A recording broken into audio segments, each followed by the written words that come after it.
High বন্ধুরা, কেমন আছেন সবাই? আশা করি ভালো আছেন। আপনাদের মাঝে নিয়ে আসলাম আজকে আলু ভাজি ও রুটি। সকালের নাস্তাতে আলু ভাজি আর রুটি না হলে যেন নাস্তা পরিপূর্ণতা পাওয়া যায় না।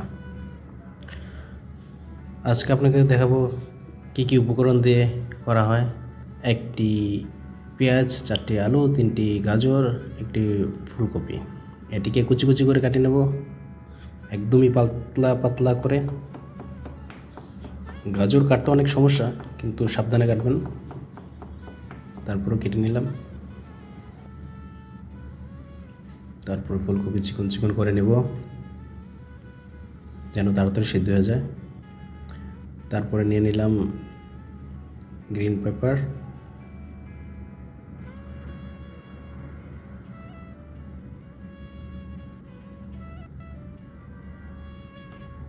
এটাকেও কুচি কুচি করে কেটে নেব।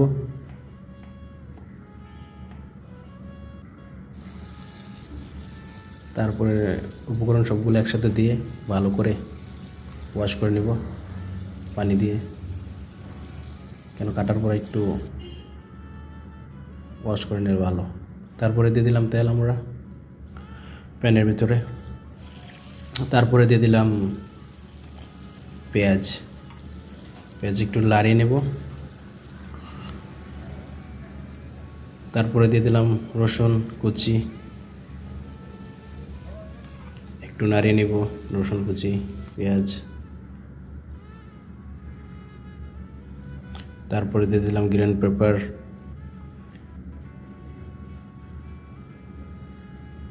এটাও একটু ভালো করে নাড়িয়ে নেব যেন মিক্স হয়ে যায় একসাথে।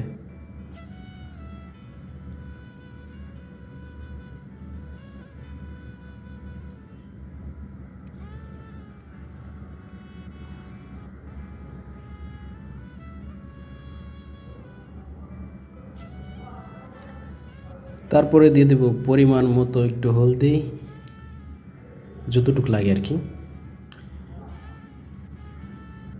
আপনারা আপনাদের মতো দিয়ে নেবেন হলদি।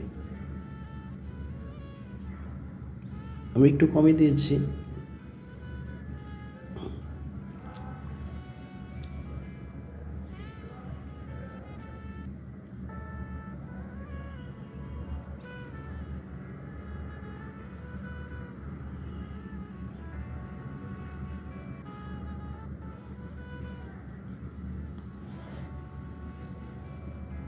তারপরে দিয়ে দেবেন লবণ পরিমাণ মতো।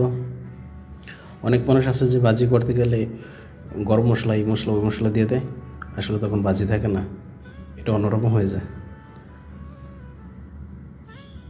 পাঁচফোড়ন দিলে দিতে পারেন, পাঁচফোড়নে ঘ্রাণ হয় ভালো, কিন্তু আমরা প্রবাসী বাড়িতে থাকি তো পাঁচফোড়ন হাতের নাগালে ছিল না, হাতের নাগালে যা ছিল তা দিয়েই করেছি। তারপরে একসাথে অনেক নাড়িয়ে দিব চামচ দিয়ে। এই ছিল আমাদের আজকের ভাজি, হয়ে গেছে আলু ভাজি। ওয়াও, অনেক সুন্দর ভাজি হয়েছে। অল্প সময় অল্প টাইমে অনেক সুন্দর ভাজি করা যায়, শুধু একটু চেষ্টার প্রয়োজন। প্রবাসে থাকলে নিজে পাক করে খাইতে হবে, এটাই স্বাভাবিক। ভালো থাকবেন সবাই, আল্লাহ হাফেজ।